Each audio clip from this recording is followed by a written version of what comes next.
AP మంత్రి గంటా శ్రీనివాసరావు మీడియాతో మాట్లాడుతున్నారు. లైవ్ ద్వారా చూద్దాం.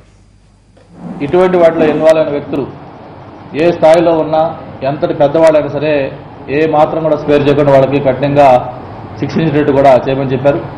అంతేకాకుండా భవిష్యత్తులో ఇటువంటి చర్యలకు పాల్పడాలన్నా ఆలోచించాలన్నా అసలు ర్యాగింగ్ అనే పదము ఉచ్చరించాలన్నా కూడా భయపడే విధంగా మన చర్యలు ఉండాలని చెప్పి కూడా ముఖ్యమంత్రి గారు చెప్పడం జరిగింది.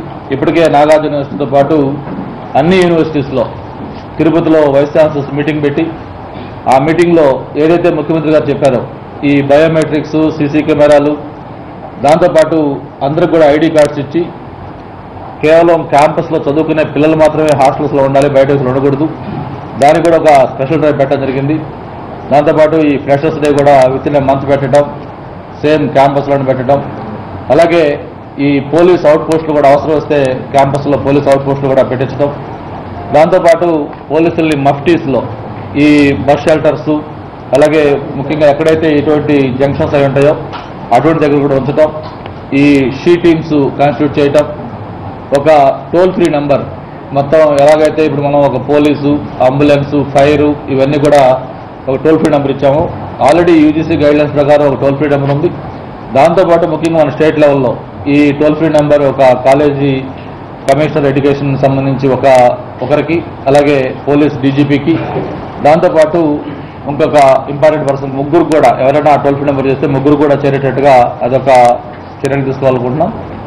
దీంతోపాటు గతంలో ఏదైతే ఈ ర్యాగింగ్ యాక్ట్ ప్రకారం ఉన్న అంశాలు చట్టంలో పిల్లలు ఇన్వాల్వ్ అయిన వాళ్ళని గతంలో టీసీ ఇచ్చి పంపించేదానికి సంబంధించి టీసీ ఇవ్వడమే కాకుండా భవిష్యత్తులో వాళ్ళు ఇంకెక్కడా కూడా చదువుకునే అవకాశం లేకుండా పర్మనెంట్గా వాళ్ళకి విద్యకి దూరం చేసే చర్యలు, దాంతోపాటు నేను మొన్న చెప్పినట్టుగా ఈ అఫిలియేషన్ రికగ్నిషన్ ఆ ఇన్స్టిట్యూట్ ఏదైతే ఉంటుందో అటువంటి వాటికి రద్దు చేయటం, ఆ ఇన్స్టిట్యూట్కి సంబంధించిన హెడ్ ప్రిన్సిపల్ ఉంటారా, హెడ్ మాస్టర్ ఉంటారా, లేకపోతే కరస్పాండెంట్ ఎవరుంటారో వాళ్ళు కూడా ఈ దీంట్లో బాధ్యులుగా ఫిక్స్ చేయటం, ఇవన్నీ కూడా చేయాలని చెప్పిన కూడా కమిటీ ఆల్మోస్ట్ వాళ్ళు సజెస్ట్ చేసింది. మేము కూడా ఆ చర్యలు మొదలుపెట్టాం.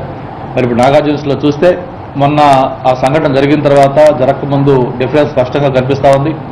ఆ రోజు నేను వెళ్ళినప్పుడు అక్కడ కుల సంఘాల బోర్డుతో పాటు అనేక ఆర్గనైజేషన్ బోర్డ్స్ అలాగే బయట వ్యక్తులు ఒక ఇష్టారాజ్యంగా ఉన్న యూనివర్సిటీ రోజు అన్ని బోర్డులు కూడా తొలగించి అక్కడ ఈ ర్యాగింగ్ పట్ల ప్రచారం, ర్యాగింగ్ చేస్తే ఎటువంటి చర్యలు తీసుకుంటారు వాళ్ళకి అవగాహన కలిగే విధంగానే అక్కడక్కడ బోర్డ్స్ అవి కూడా పెట్టేసేసి బయట ఉన్న అన్ని ఆర్గనైజేషన్ పేర్లు కూడా తొలగించి అన్ని పెయింట్లు వేసి ఒక మంచి వాతావరణం కల్పించే విధంగా అక్కడ చేయడం జరిగింది. దీంతోపాటు నిన్న రిపోర్టు సబ్మిట్ చేసిన తర్వాత గౌరవ ముఖ్యమంత్రి గారితో కలిసి దీని మీద ఆయనకు అన్ని ఎక్స్ప్లెయిన్ చేయడం జరిగింది. ఆయన కొన్ని సజెషన్స్ కూడా మళ్ళీ ఇచ్చారు. అవి కూడా ఇంప్లిమెంట్ చేయబోతా ఉన్నాం. ఈ ర్యాగింగ్ సంబంధించి ప్రచారం కూడా విస్తృతంగా చేయాలని చెప్పని నిర్ణయించాం. దీని మీద ఎక్కడికక్కడ అన్ని లెవెల్లో కాలేజెస్, యూనివర్సిటీస్, మిగతా చోట్ల కూడా ఈ విస్తృతంగా చర్చలు పెట్టాల్సిన అవసరం ఉంది. దీంట్లో సైకాలజిస్టులు, ప్రొఫెసర్స్, పేరెంట్స్, స్టూడెంట్స్ ఆర్గనైజర్స్ అందరూ కూడా ఇందులో